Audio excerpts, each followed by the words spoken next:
Бәріне сәлем. Бүгін Тараз қаласына жолға шығып кеттік аяқ астынан. Балаларды ойнатып, қыдыртып қайтамыз деп шешкен болатынбыз. Жолдасым екеуміз алдында жолдасым вахтада жұмыста кезінде балаларына сөз беріп қойған. Таразға барып қыдыртам, ойнатам деп. Соны енді балалар естіп алсын қоймайды ғой. Сөйтіп Тараз қаласына жолға шығып, аман-есен жетіп алдық. Машинада там елестеген папа музыка ғой, мен билеймін деп. Ой, бір әбден еркеледі ғой.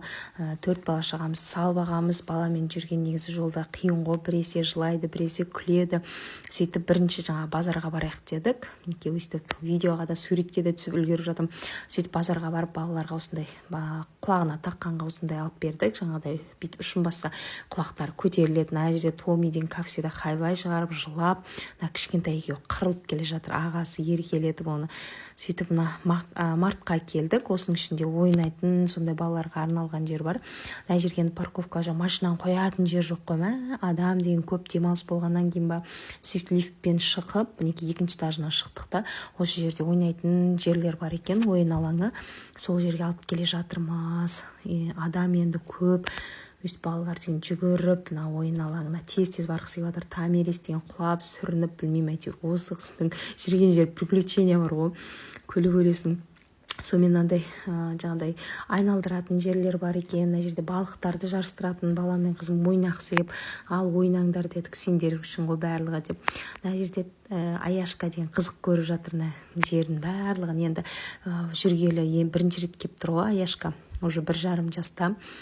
Сонымен жан-жағына қарап ауыз ашылып жүр. Томирис пен Айсу мына жерде ойнап жатыр, Азамат балам. Томирис пен Аяшка мына жақта ауыздары ашылып тұр. Сөйтіп мынаның детский неге кіргізіп жібердік, мына жерде ойнасын деп ше, ойын алаңы. Олар ойнайтын түрі жоқ, қарылып бара жатыр попкорнға. Томирис та бермейді ғой, кішкентай деп те санамайтын Аяшка.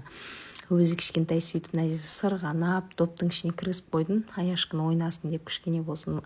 Мамалармен бірге кіргізеді екен, жалғыз өздерін кіргізбейді да, мына жерде құлап қалса жауап бермейміз деп. Сонымен қасында отырдым. Одан кейін андай бұрынғы заманның жаңа не деуші еді, троллейбус дей ма, сондайына отырғызып қойдық. Барлығын қыдырып, ішіндегі бөпемді қыдырттым.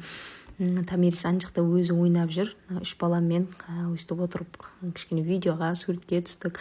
Одан балаларымды осыған отырғыздым. Мама, отырайық деп, негізі осындай отырса басы айналып құсқын келіп кетеді ғой. Сонда да отырды балалар. Томирис жыламасын деп мынандай айналдырып қойдық. Одан машинаға отырды. Енді демалыс күні енді күшті өтті балаларда. Ананы мынаны бүкіл марттың ішінде қандай ойын алаңы бар, соның бәріне кіріп шықты ғой балалар. Мынандай неге карусельге кататься етті. Одан балам мына ішіне кіріп, мама көрейші деп ужас бірдеңкелер көрсетеді екенше. Бір қарасақ мына жоқ дракон тұр, мә шын дракон секілді қорқып кеткенсің ғой. Аяшка жылап, мына жерде қорқып. Сонымен қайттық, күшті демалыс болды негізі. Сосын астында осындай машина бар екен, суретке түсіп визуализация жасап алдым, армандап ше, бұйырса бізге осындай машина бұйырсын деп.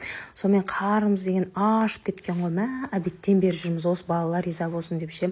Сонымен осындай кафеге келдік. Таразда Малика деген бір тапчанға отырайық дедік, кішкене өзіміз жеке бала шағамен ше улап-шулап. Мына жерде Аяшка қарны ашып кеткен, тарелканы ұстап, мама каша деп үйде ойлап отыр ғой. Сосын Томириске мынандай куклап берген, екеуі 2,5 мың теңгеге ше, малын шығарып тастады ғой, аяғы, қолы бір жерде, аяғы бір жерде қалды ғой. Сөйтіп тастайды. Сонымен енді асымыз ал келді. Осында 2 қурдақ заказ бердік. Люля кебаб, пицца, 2 салат, соң кола, шай барлығын заказ бердік. Балаларға осындай люля кебаб заказ бердік. Енді жұмсақ болғаннан кейін бәрі қатты шашлык жамайды ғой деп өзіміз қурдақ сөйтіп орып тамақ жеп алдық. Қой сүт шаймен соңынан осына коктейль заказ бердім. 3-ақ бердім, себебі бәрібір ішпейді, айтқандай ішкен жоқ қой. Айсу да, Азамат та ішкен жоқ. Соңында капсегде ысырап болмасын, ақшаға келген дүние ғой деп өзім ішіп қойдым барлығын. Сонымен бір күндік демалыс күніміз осылай өтті. Үйге аман есен жетіп алдық.